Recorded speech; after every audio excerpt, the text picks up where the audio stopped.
What's going on, everybody? My name is Chris. The channel's name is X Pickup Editing, and today I'm going to show you how to create custom presets bins for effects in Premiere Pro.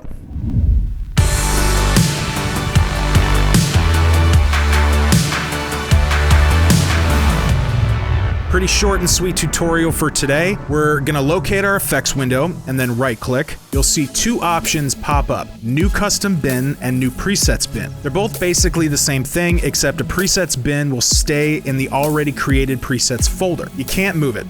Trust me, I've tried. I don't know why Adobe made it that way, but that's just kind of how it goes. A custom bin, on the other hand, is located in the root window, and you can add multiple bins, etc. For this tutorial, we're just gonna click New Custom Bin. Once it's made, you can rename it and then drag and drop whatever effects into it you'd like.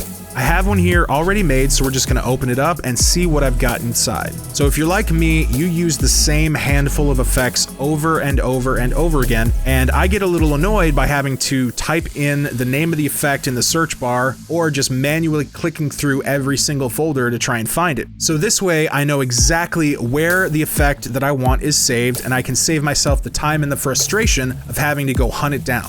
All right, that's pretty much it. Like I said, it was a short and sweet tutorial. One thing to keep in mind when you're creating these custom bins, I would suggest not going overboard. And what I mean by that is, at one point in time, I actually created tons of custom bins, and I dragged all of the effects that I could find into those bins and organized them. Took me a long time. Well, guess what? Every time Adobe comes out with an update to Premiere, they just delete your custom bins. I don't know why. I've tried syncing it with your preferences and with your workspaces and all of that. If anybody out there knows why or knows how to fix it, please let me know. Leave a comment down below. I appreciate you guys watching. Give me a like, subscribe, and I'll see you next time.